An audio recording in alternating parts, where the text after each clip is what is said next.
Bien, Madame la Ministre, Mesdames et Messieurs, le Moyen-Orient est à nouveau entraîné tout entier dans une dangereuse escalade militaire. Soyons clairs, le régime iranien porte une responsabilité écrasante dans cette situation du fait de son obstination coupable à se doter des moyens de la déstabilisation et de la menace. Par son programme nucléaire, par ses missiles balistiques, par son soutien constant à des groupes terroristes, par son refus aussi d'entrer de bonne foi dans une négociation avec l'Europe, puis avec les États-Unis, et par la répression sanglante des aspirations légitimes du peuple iranien. Depuis des décennies, ce régime viole le droit international. Il bafoue les résolutions du Conseil de sécurité encadrant son programme nucléaire et prohibant le soutien à des groupes armés. Il viole sans retenue les droits de l'homme en tournant, comme encore récemment, ses armes contre son propre peuple. Il est profondément regrettable que cette situation n'ait pu être réglée dans le cadre des institutions internationales qui sont les seules susceptibles de créer les fondations d'une paix et d'une stabilité durable. Mais chacun le sait, le veto brandi par certains membres permanents du Conseil de sécurité des Nations unies a paralysé l'action collective, y compris lorsque le recours à la force aurait été nécessaire pour faire respecter le droit.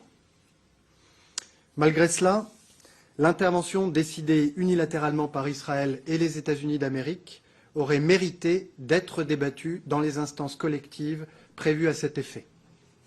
Chacun aurait ainsi pu prendre ses responsabilités, car ce n'est qu'en se confrontant au Conseil de sécurité que le recours à la force peut revêtir la légitimité nécessaire.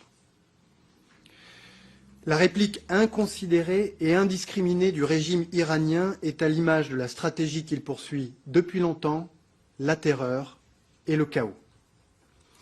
Hier, un hangar de notre base navale aux Émirats a été touché dans une attaque de drone qui a ciblé le port d'Abu Dhabi, avec heureusement des dégâts uniquement matériels et limités. Cette nuit, c'est une base britannique à Chypre où un drone se serait écrasé. Aux pays amis qui ont été ciblés délibérément par les missiles et les drones des gardiens de la Révolution et entraînés dans une guerre qu'ils n'avaient pas choisie, Arabie saoudite, Émirats arabes unis, Qatar, Irak, Bahreïn, Koweït, Oman et Jordanie, la France exprime son soutien entier et sa pleine solidarité. Elle se tient prête, conformément aux accords qui la lient à ses partenaires et aux principes de légitime défense collective prévus par le droit international, à participer à leur défense. Au Liban, le Hezbollah a commis une lourde faute dont la population a payé ce matin le prix avec des dizaines de morts et des dizaines de milliers de déplacés, en rejoignant un conflit dans lequel les autorités comme le peuple libanais refusent d'être entraînés.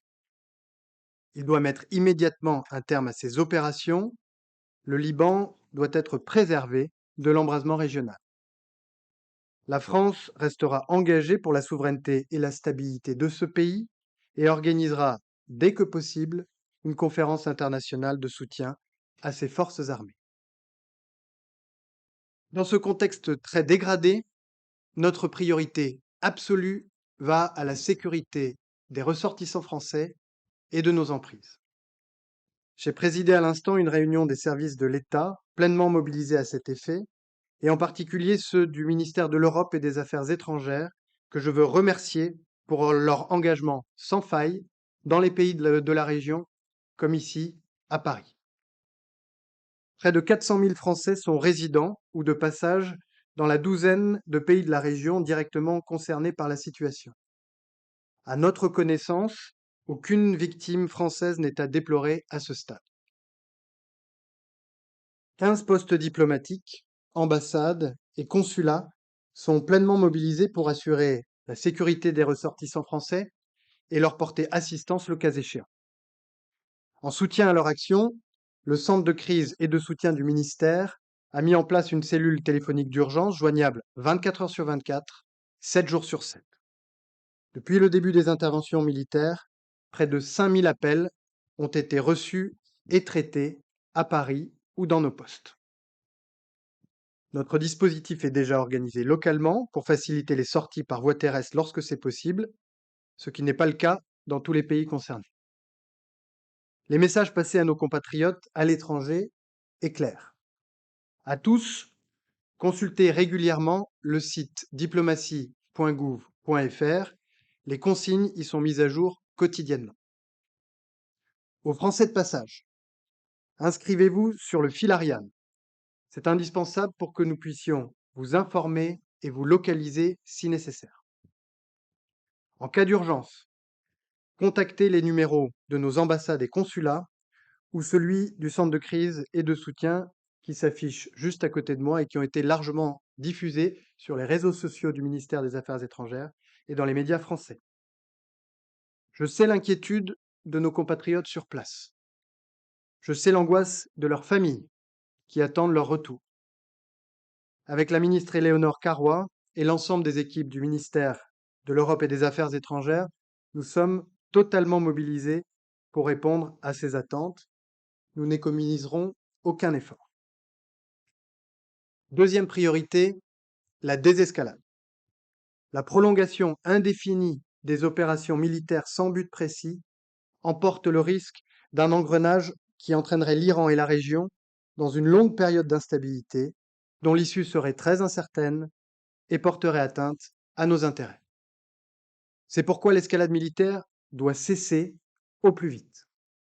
Le régime iranien, qui a désormais perdu son guide, doit mettre fin à ces attaques.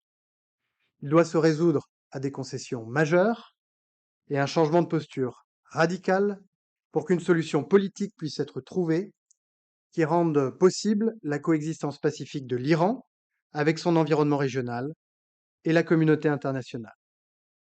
Une solution qui prenne en compte les aspirations du peuple iranien à disposer de lui-même, à être respecté dans ses droits, à construire son avenir librement. L'histoire nous l'enseigne, particulièrement dans cette région. La sécurité et la stabilité collective de long terme ne peuvent être construites à l'écart des principes de la justice et du droit. La France et l'Europe sont prêtes à jouer un rôle de premier plan pour y parvenir. C'est dans ce sens que la France s'est exprimée depuis 48 heures par la voix du président de la République et lors des réunions du Conseil de sécurité des Nations Unies, du G7 et de l'Union européenne. Je vous remercie et je me tiens maintenant à votre disposition pour toute question. Bonjour, Dalal Mawad Al Arabi TV. Euh, Vous avez été critiqué de n'avoir pas clairement et directement condamné l'attaque américano-israélienne contre l'Iran. Et vous avez déclaré hier avec le Royaume-Uni et l'Allemagne qu'il était désormais que vous étiez prêt à prendre des mesures défensives pour détruire les capacités militaires iraniennes, mais aussi travailler avec les États-Unis. Donc, est-ce que cela signifie que la France aujourd'hui estime que cette guerre est justifiée puisque vous l'avez pas condamnée? Et êtes-vous prêt à s'y joindre quand vous dites que vous allez prendre des mesures défensives pour protéger vos intérêts et ceux de vos alliés? Et comment vous allez le faire? Merci. Je vous renvoie aux propos que je viens d'évoquer. Comme l'a rappelé le président de la République, nous n'avons pas été informés et nous n'avons pas participé aux opérations militaires lancées par les États-Unis et par Israël. Et comme je viens de le dire, ce n'est qu'en se confrontant au Conseil de sécurité que de telles opérations auraient pu revêtir la légitimité du droit international. S'agissant plus particulièrement de nos partenaires dans la région, qui ont été ciblés, visés délibérément par le régime iranien. Nous nous tenons prêts à concourir à leur défense en fonction de leurs demandes, de manière proportionnée et conformément aux principes de légitime défense collective prévus par le droit international. Bonjour Lise Vogel pour France Télévisions. Les espaces aériens demeurent fermés pour l'instant, mais est-ce que vous envisagez déjà de futures rotations pour aller chercher nos ressortissants comme vous l'aviez fait notamment au début de la guerre du 7 octobre? Nous nous préparons à toute éventualité et nous suivons avec beaucoup d'attention l'évolution de la situation sur place. C'est tout l'objet de la réunion que je viens de présider, associant l'ensemble des services de l'État. S'agissant des espaces aériens, tous ne sont pas fermés. L'espace aérien demeure ouvert au Liban, en Jordanie, en Égypte, en Oman et en Arabie Saoudite notamment. Bonjour Monsieur le Ministre, Hermine Leclèche pour RTL. Très concrètement, quel est le pays qui vous inquiète le plus actuellement pour l'évacuation des ressortissants français à l'étranger? Quels sont les moyens qui sont mis en place pour leur évacuation? Est-ce qu'ils sont regroupés? Est-ce qu'ils doivent rester cloîtrés chez eux? Est-ce qu'ils doivent aller à l'ambassade?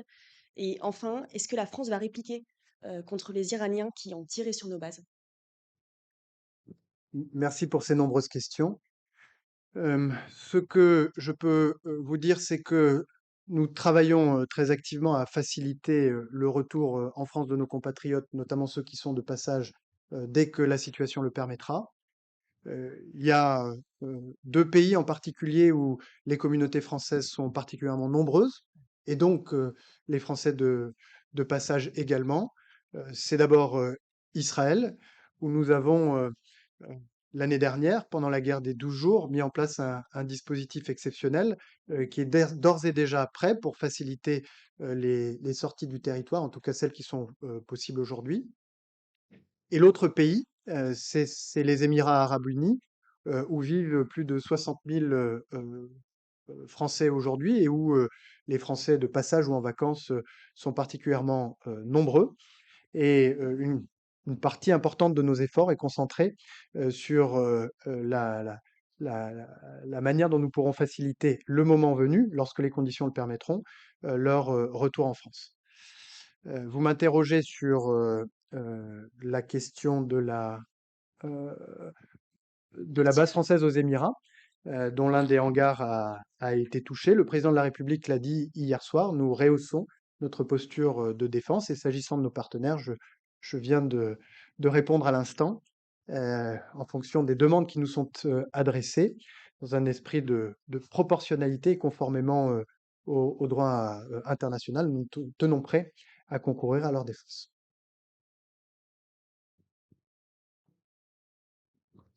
Monsieur Nivaros de National, je voulais juste peut-être vous poser une question sur rehausser vos postures de défense, en particulier aux Émirats arabes unis. Qu'est-ce que ça veut dire? Est-ce que vous allez mieux protéger la base navale française qui s'y trouve en particulier? Est-ce que vous allez envoyer plus de soldats français sur place? Enfin, concrètement, peut-être ça serait bien d'un peu mieux comprendre qu'est-ce que ça veut dire dans les faits. Merci. Je crois que les déclarations du président de la République et de la ministre des Armées parlent d'elles-mêmes. Il s'agit d'assurer la sécurité de nos emprises, de nos bases, de nos personnels militaires dans la région, de nous tenir prêts également, je le rappelais, à concourir à la défense de nos partenaires dans les conditions évoquées, s'ils en faisaient la demande, de manière proportionnée et conformément au droit international. Une dernière question? Merci, Virginie Robert des Échos. On voit déjà des conséquences économiques importantes. Les marchés bougent, le pétrole monte. Est-ce que vous craignez des scénarios graves, un choc pétrolier très important? Comment est-ce que vous voyez les choses d'un point de vue économique dans les semaines ou les jours qui viennent? Euh, Merci pour cette question qui me permet de réinsister sur un point abordé dans mon introduction. La désescalade est nécessaire puisque la prolongation indéfinie des opérations militaires à l'échelle de cette région pourrait déclencher un engrenage gravissime portant atteinte, menaçant nos propres intérêts et évidemment certains de nos intérêts économiques. C'est pourquoi aujourd'hui tous les efforts doivent être portés, c'est la deuxième priorité que j'évoquais tout à l'heure, vers cette désescalade. Je- Justement, pour continuer sur la désescalade, est-ce que, puisque vous avez des relations proches privilégiées avec Erbil et le nord de la Syrie, est-ce que vous avez eu des nouvelles comme quoi il y a un déplacement des soldats du nord de Syrie vers l'Irak? Et on voit aussi beaucoup de vidéos de la part des collègues dans la région, comme s'il y a une préparation de l'utilisation de l'espace aérien du Kurdistan irakien vers l'Iran. Euh, tout ça, est-ce que vous avez des nouvelles à nous communiquer? Euh, Parce que ça peut déclencher une régionalisation de la guerre. Le président de la République s'est entretenu avec le Premier ministre irakien, ainsi qu'avec le président de la région autonome du Kurdistan. Je me suis entretenu pour ma part à 2 reprises avec mon collègue irakien. Nous avons exprimé aux autorités irakiennes notre soutien dans leurs efforts pour éviter que l'Irak ne se trouve entraîné d'un côté ou de l'autre de ce conflit et notre intention de continuer à apporter tout le soutien et toute la solidarité nécessaire à l'Irak pour préserver sa sécurité, mais aussi sa souveraineté. Cette conférence est terminée. Merci beaucoup.